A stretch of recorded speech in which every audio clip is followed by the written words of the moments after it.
ಸುಮ್ಮನೆ ದೊರಕುವುದೇ ಶ್ರೀರಾಮನ ದಿವ್ಯ ನಾಮವು ಜನ್ಮ ಜನ್ಮಾಂತರದ ದುಷ್ಕರ್ಮ ಹೋದವಗಲ್ಲದೆ. ಅಂತೂ ಎಷ್ಟೋ ಸನಾತನಿಗಳ ತಪಸ್ಸು ಇಂದು ನೆರವೇರುತ್ತಿದೆ. ಎಲ್ಲದಕ್ಕೂ ಕಾಲ ಕೂಡಿ ಬರಬೇಕು ಎನ್ನುವ ಹಾಗೆ ವರ್ಷಗಳಿಂದ ಆಗದ ಕಾರ್ಯ ಜನವರಿ 22ರಂದು ಕೈಗೂಡುತ್ತಿದೆ. ಎಲ್ಲೋ ಓದಿದ ನೆನಪು ಎಂದು ಮೂಲವನ್ನು ಅಂದರೆ ಧರ್ಮವನ್ನು ಮನುಷ್ಯರು ಮರೆಯುವರು. ಅಂದು ಸ್ವತಃ ನಾನೇ ಅವತರಿಸುವೆ, ಇಲ್ಲವಾದರೆ ನನ್ನ ದೂತರನ್ನು ಕಳಿಸಿಕೊಡುವೆ ಎಂದು ದೇವರು ಹೇಳಿದ್ದು. ಆ ಮಾತು ಇಂದು ನನಗೆ ನಿಜ ಎನಿಸುತ್ತಿದೆ. ಈ ವಿಷಯದಲ್ಲಿ ರಾಜಕೀಯ ಇದೆಯೋ ಇಲ್ಲವೋ ತಿಳಿದಿಲ್ಲ.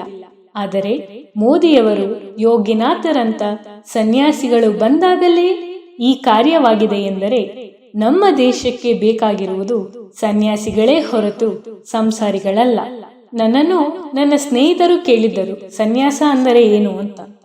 ನಿಜವಾದ ಸನ್ಯಾಸ ಅಂದರೆ ಎಲ್ಲರಂತೆ ಇದ್ದು ಎಲ್ಲರಂತೆ ಬದುಕಿ ಪರೋಪಕಾರಕ್ಕಾಗಿ ಜೀವನವನ್ನು ಮುಡಿಪಾಗಿಡುವುದು. ಇದೆಲ್ಲದಕ್ಕೂ ಮೀರಿ ಧರ್ಮ ಕಾರ್ಯಗಳಲ್ಲಿ ತನ್ನನ್ನು ತಾನು ತೊಡಗಿಸಿಕೊಳ್ಳುವುದು.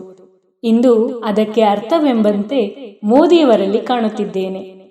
ಇನ್ನೊಂದು ಹೆಮ್ಮೆಯ ವಿಷಯವೆಂದರೆ ರಾಮನ ಕಾರ್ಯಕ್ಕಾಗಿ ನಮ್ಮ ಹನುಮಂತ ಹೇಗೆ ಸದಾ ಕ್ಷಣವೂ ಸಿದ್ಧವೋ ಹಾಗೆ ಹನುಮಂತನ ಜನ್ಮ ಸ್ಥಳವಾದ ನಮ್ಮ ಕರ್ನಾಟಕದಿಂದಲೇ ಮೂರ್ತಿ ಆಯ್ಕೆಯಾಗಿರುವುದು. ಎಷ್ಟೋ ಪರಿಕರಗಳು ಇಲ್ಲಿಂದಲೇ ಹೋಗಿರುವುದು, ಕಲ್ಲುಗಳೂ ಕೂಡ ಕರ್ನಾಟಕದ್ದೇ ಆಗಿರುವುದು. ಈ ಅವಿನಾಭಾವ ಸಂಬಂಧ ಕೇವಲ ಈಗಿನದಲ್ಲವೇ ಅಲ್ಲ. ರಾಮಚಂದ್ರ ಅಯೋಧ್ಯೆಯಾದರೆ ಹನುಮಂತ ಕಿಷ್ಕಿಂಧೆಯವರು. ನನಗಂತೂ ತ್ರೇತಾಯುಗದಲ್ಲಿಯೇ ಇದ್ದೇನಾ ಎನ್ನುವಷ್ಟು ಸಂಭ್ರಮ. ನಿಮಗೂ ಕೂಡ ಹಾಗೆ ಅನಿಸಿರಬೇಕಲ್ಲವೇ? ಯಾವುದಾದರೂ ಒಂದು ಒಳ್ಳೆಯ ಕಾರ್ಯವಾದರೆ ಅದಕ್ಕೆ ರಾಜನೇ ಕಾರಣ ಎನ್ನಬೇಕು. ಅದೇ ನಿಜವಾದ ರಾಜಕಾರಣ. ಇಂದು ನೀವು ಅದನ್ನು ಸಾಬೀತುಪಡಿಸಿದಿರಿ.